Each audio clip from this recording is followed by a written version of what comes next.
Praise the Lord. आज हमारे मनन के लिए विषय है संत मार्कुस के सुसमाचार से अध्याय 6 पद संख्या 30 से 34 तक। प्रेरितों ने ईसा के पास लौटकर उन्हें बताया कि हम लोगों ने क्या क्या किया और क्या क्या सिखलाया है। तब ईसा ने उनसे कहा, तुम लोग अकेले ही मेरे साथ निर्जन स्थान चले आओ और थोड़ा विश्राम कर लो, क्योंकि इतने लोग आया जाया करते थे कि उन्हें भोजन करने की भी फुर्सत नहीं रहती थी। इसलिए वे नाव पर चढ़कर अकेले ही निर्जन स्थान की ओर चल दिए। उन्हें जाते देखकर बहुत से लोग समझ गए कि वह कहाँ जा रहे हैं। वे नगर नगर से निकलकर पैदल ही उधर दौड़ पड़े और उनसे पहले ही वहीं पहुंच गए। ईसा ने नाव से उतरकर एक विशाल जन समूह देखा। उन्हें उन लोगों पर तरस आया, क्योंकि वे बिना चरवाहे की भेड़ों की तरह थे और वह बहुत सी बातों की शिक्षा देने लगे। क्रिस्त में प्यारे भाई और बहनों, आज संत मार्कुस के सुसमाचार से हमने पाठ सुना। इन दिनों में हम लोग संत मार्कुस के सुसमाचार से ही पाठ सुनते आ रहे हैं और ये छोटा सा पाठ में हमने 4 एक्शंस को देखते हैं। प्रभु अपने शिष्यों को दो कर जहां वे जाने वाले थे उसके पहले भेजते हैं सुसमाचार के प्रचार के लिए, और यहां पर अभी रिपोर्टिंग का समय है। शिष्य बड़े खुशी के साथ में लौट आते हैं और प्रभु के सामने सारी जो बातें वहां पर हुई, सारी बातों को बताना चाहते हैं, क्योंकि वे बड़े खुश हैं और उन्होंने प्रभु के वचन का सामर्थ्य को देखा है। उन्होंने देखा है कि लोग कैसे चंगे होते हैं। उन्होंने देखा है कि अब्दूतग्रस्त कैसे ठीक हो जाते हैं उनके शब्द मात्र से। तो इन तमाम चीजों के बारे में प्रभु के पास वो वार्तालाप करना चाहते हैं, बात करना चाहते हैं। प्रभु समझते हैं कि शिष्य जो एक्साइटमेंट के साथ में वापस लौटे हैं, तो उन्हें मुझे समय देना है। तो पहला एक्शन है कि शिष्य प्रभु के साथ रिपोर्ट करना चाहते हैं। उसके बाद हम देख रहे हैं कि लेकिन उन्हें फुर्सत कहाँ है। तब तक उनकी ख्याति सब जहां पर पहुंच गए थे और लोग उनको मिलने के लिए, उनसे बातें करने के लिए, उनकी बातें सुनने के लिए और चमत्कार के लिए उनके ऊपर घिरे पड़ते थे।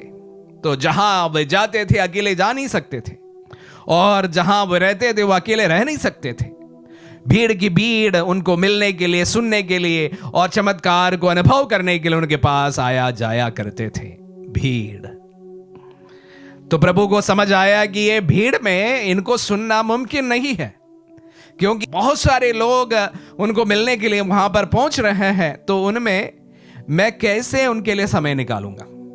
तो प्रभु सोचते हैं कि ठीक है, उनके साथ में निर्जन स्थान की ओर चल पड़ते हैं, और इसलिए वो नाव पर चढ़कर शिष्यों के साथ में थोड़ी देर उनके साथ बिताने के लिए निर्जन स्थान की ओर निकल पड़ते हैं।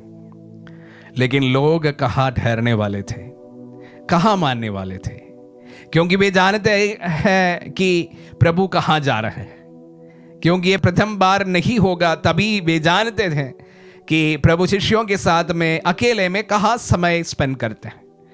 तो दौड़ दौड़ कर वे लोग प्रभु के पहले ही जहां उन्हें पहुंचना था वहां पहुंच जाते हैं। 3 चीजें हमें यहां देखने को मिलता है। शिष्य वापस लौट आते हैं। भीड़ के कारण प्रभु अपने शिष्यों को लेकर निर्जन स्थान की ओर चल पड़ते हैं, और जब वह निर्जन स्थान पर पहुंचते हैं तो लोगों की वह जुनून देखकर प्रभु से रहा नहीं गया। उनको सुनते हैं, उनको वचन सुनाते हैं, और वो उनका एक प्रकार का कंपैशनेट चेहरा वहां हमें देखने को मिलता है। आगे चलकर हम लोग जो रोटियों का चमत्कार संत मार्कुस के सुसमाचार के इसके तुरंत बाद सुनेंगे। यहां पर हम देख रहे हैं कि प्रभु उन पर तरस हो आते हैं और उनकी मांग के अनुसार उन्हें वचन सुनाते हैं। Compassionate Jesus. और वही कंपैशनेट जीसस उन्हें वहां पर सीमित नहीं रखते हैं। जब उन्होंने देखा कि उन्हें भूख लगी है, उन्हें खाना खिलाते हैं। चमत्कार के द्वारा। प्यारे भाई और बहनों, विशेष रूप से प्रभु के 2 विशेष गुणों के बारे में मैं आप सबों के साथ आज साझा करना चाहूंगा, जो हमारे जीवन से बहुत जुड़ा है। प्रभु रिलेशनशिप को बहुत वैल्यू देखते हैं, और इसलिए जैसे शिष्य उनके पास लौट आते हैं, उन्हें सुनने के लिए बड़े निर्जन स्थान पर, ताकि उन्हें कोई डिस्टर्ब ना करे, उन्हें लेकर चलते हैं। Personal relationship. प्यारे भाई और बहनों, वैल्यू ऑफ रिलेशनशिप। मैं हमेशा एक बात कहता हूं कि life is lived in relations. इसका मतलब होता है कि हमारी जिंदगी जो है संबंधों में जिया जाता है। अगर इंसान के साथ में कोई संबंध नहीं है तो हम और मशीन दोनों में कोई बदलाव नहीं होगा। मशीन का भी कोई किसी से संबंध नहीं है, अगर इंसान का भी संबंध नहीं है तो वो भी मशीन बनी जाएगा। लेकिन इंसान जो है संबंधों में जिया जाता है। मैं अनेक लोगों के साथ में जुड़ा हूं, आप भी अनेक लोगों के साथ जुड़े हैं, और वही आपको अपना व्यक्तित्व प्रदान करता है।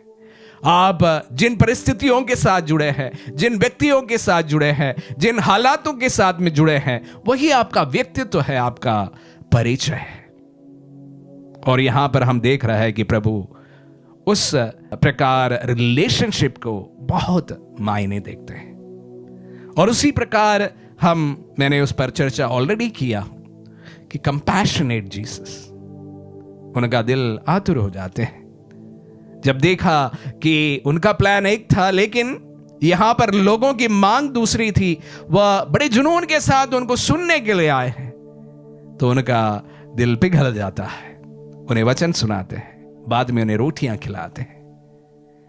कंपैशनेट जीसस एक अच्छे जीवन के लिए बड़ी अच्छी क्वालिटी से रिलेशनशिप्स को एक प्रकार अपने जीवन में इंपॉर्टेंस देना, और उसी प्रकार अपने दिल से हम लोग कंपैशनेट हो जाए। ये इंसान के सबसे एक प्रकार के हायर क्वालिटी में मैं इन्हें रखना चाहूंगा। एक अच्छा इंसान, एक नेक इंसान, उनके जीवन में हम विशेष रूप से ये दोनों गुणों को देखते हैं कि वह अपने जीवन का सभी रिलेशनशिप को एक प्रकार मेंटेन रखना जानता है, उसके लिए समय देता है, जो उसके लिए डिमांड है वो डिमांड पूरा करता है। एक प्रकार के एक विशेष गुण है, विशेष गुण से ज्यादा एक प्रकार हम रिफाइंड क्वालिटी से कह सकते हैं।